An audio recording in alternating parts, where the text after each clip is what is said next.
प्यारे श्रोताओं, आज हम आपको सुनाने वाले हैं सोमवार व्रत कथा। आज हम आपको सोमवार व्रत की कथा सुनाएंगे और इसके साथ ही हम आपको सोमवार व्रत की पूजा विधि भी बताएंगे कि आपको सोमवार के दिन पूजा किस प्रकार करनी चाहिए। यदि आप भी सोमवार का व्रत रखते हैं तो इस कथा को जरूर सुनिए। इस कथा को सुनने से आपकी सभी मनोकामनाएं पूर्ण होगी और भगवान शिव और माता पार्वती का आशीर्वाद आप पर बना रहेगा। आइए जानते हैं सोमवार व्रत कथा क्या है। बोलो भगवान शिव की जय हो, बोलो माता पार्वती की जय हो। एक नगर में बहुत ही धनवान साहूकार रहता था और उसके घर में धन की कोई कमी नहीं थी, परंतु वह बहुत ही दुखी रहता था क्योंकि उसके कोई पुत्र नहीं था और वह इसी चिंता में दिन रात दुखी रहता था। और पुत्र की कामना के लिए वह प्रत्येक सोमवार भगवान शिव जी का व्रत, पूजन एवं कीर्तन किया करता था तथा शाम काल को मंदिर जाकर भगवान शिव जी के सामने दीपक जलाया करता था। और उसके इसी भक्ति भाव को देखकर एक समय माता पार्वती ने भगवान शिव से कहा कि हे प्रभु, यह साहूकार आपका अनन्य भक्त है और सदैव आपका पूजन एवं व्रत बड़ी श्रद्धा से करता है। आपको इसकी मनोकामना पूर्ण करनी चाहिए। भगवान शिव जी ने कहा कि हे पार्वती, यह संसार कर्म क्षेत्र है।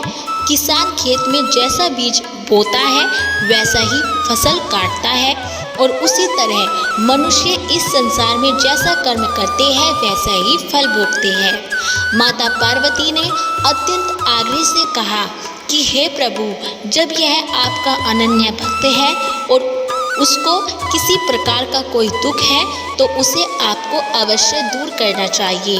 आप तो सदैव अपने भक्तों पर दयालु होते हैं और उनके दुखों को दूर करते हैं। यदि आप ऐसा करेंगे तो मनुष्य आपका पूजन तथा व्रत क्यों करेंगे।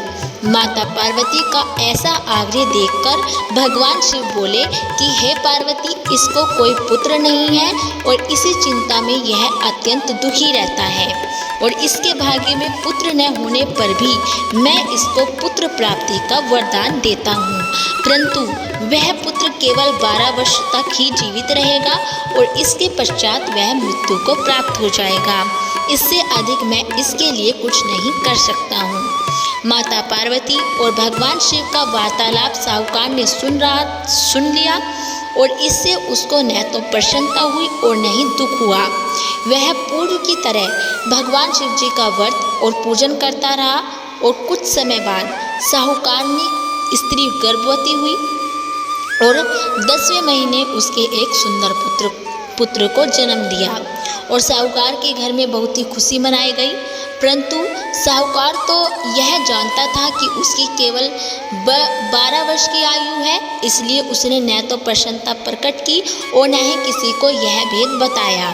और जब वह बालक 11 वर्ष का हो गया तो बालक की माता ने उनके पिता को उसका विवाह करने के लिए कहा। तब साहूकार ने कहा कि मैं अभी इसका विवाह नहीं करूँगा, अभी मैं इसे शिक्षा प्राप्त करने के लिए काशी पढ़ने के लिए भेजूँगा। साहूकार ने बालक के मामा को बुलाकर बहुत सारा धन देकर कहा कि तू इस बालक को काशी जी पढ़ने के लिए ले जाओ और रास्ते में जिस स्थान पर भी जाओगे हवन तथा ब्राह्मणों को भोजन कराते और दक्षिणा देते हुए जाना।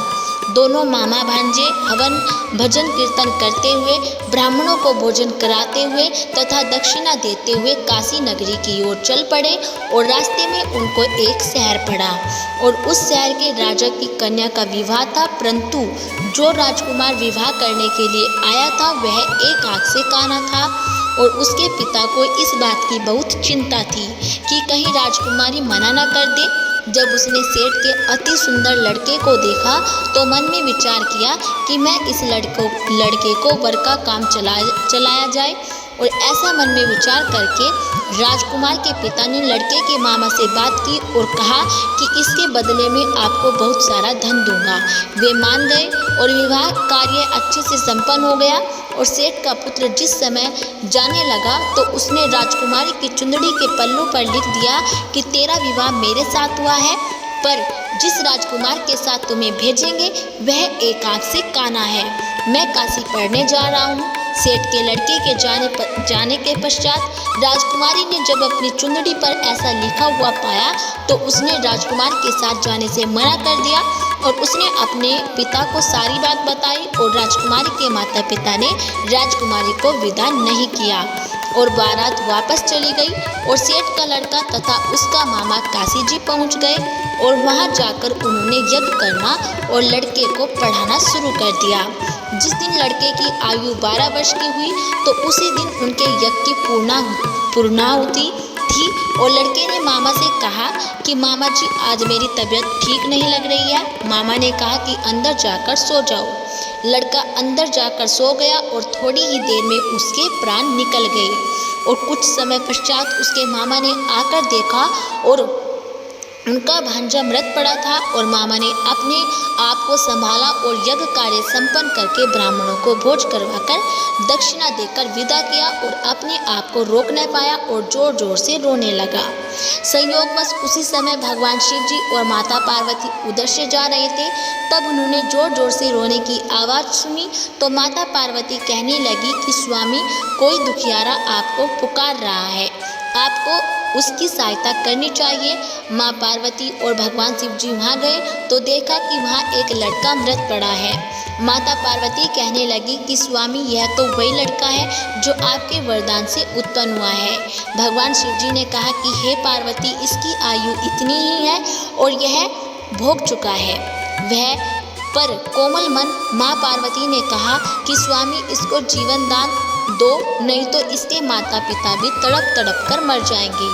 माता पार्वती के बार बार आग्रह करने पर भगवान शिव जी ने उसको जीवन दान दे दिया और भगवान शिव जी की कृपा से लड़का जीवित हो गया और उसके मामा बहुत ही ज़्यादा प्रसन्न हुए और भगवान शिव जी और माता पार्वती कैलाश पर चले गए। शिक्षा पूर्ण होने पर उसके मामा और भांजा यज्ञ करते हुए ब्राह्मणों को भोजन कराते हुए दक्षिणा देते हुए अपने घर की ओर चल पड़े और रास्ते में उसी शहर में आए जहाँ उस लड़के का विवाह राजकुमारी के साथ हुआ था और वहाँ जाकर उसने यज्ञ प्रारंभ कर दिया और वहाँ के राजा ने उसको पहचान लिया और महल में ले जाकर बहुत ही अवभगत की और बहुत से दास दासियों सहित अपनी राजकुमारी को जमाई लड़के के साथ विदा कर दिया। और जब वे अपने शहर के निकट आए तो मामा ने कहा कि मैं घर पर जाकर सच सूचना कर आता हूँ और उसके पिता भगवान शिव जी के मंदिर में बैठे थे और उन्होंने संकल्प कर रखा था कि यदि मेरा पुत्र मृत आया तो मैं शिव जी के चरणों में अपना सिर पटक पटक कर प्राण त्याग दूंगा।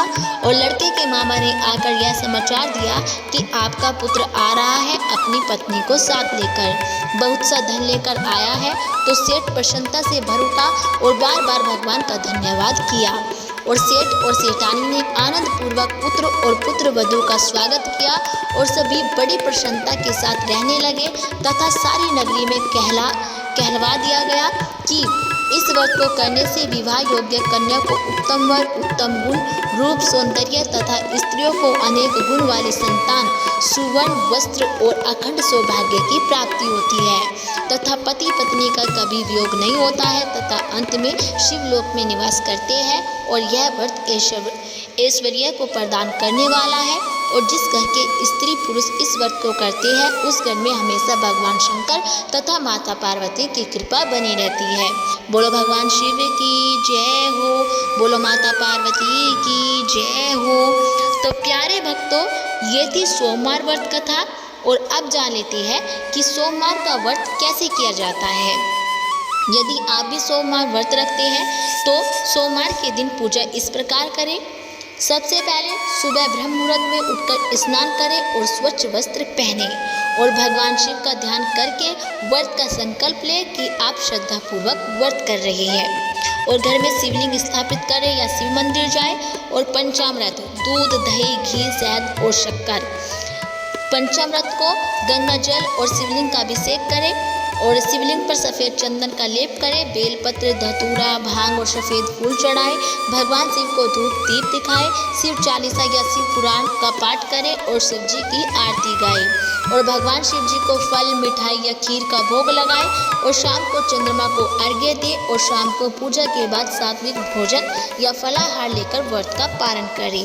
और सावन के सोमवार व्रत में काला तिल डालकर स्नान करना बहुत ही शुभ माना जाता है सावन के सोमवार के दिन। और भगवान जी को भोग लगाए और उसका 1/3 हिस्सा प्रसाद के रूप में स्वयं ग्रहण करिए। यदि शिवलिंग उपलब्ध नहीं है तो आप मिट्टी का शिवलिंग बनाकर पूजा कर सकते हैं और मंत्रों का जाप करें, जैसे कि ओम नमः शिवाय। इस मंत्र का जाप जरूर करना चाहिए। तो प्यारे भक्तों, ये थी सोमवार व्रत की पूजा विधि और सोमवार व्रत कथा। यदि आपको हमारी कथा अच्छी लगी हो तो प्लीज़ हमारी वीडियो को लाइक करें और चैनल को सब्सक्राइब करना ना भूलें।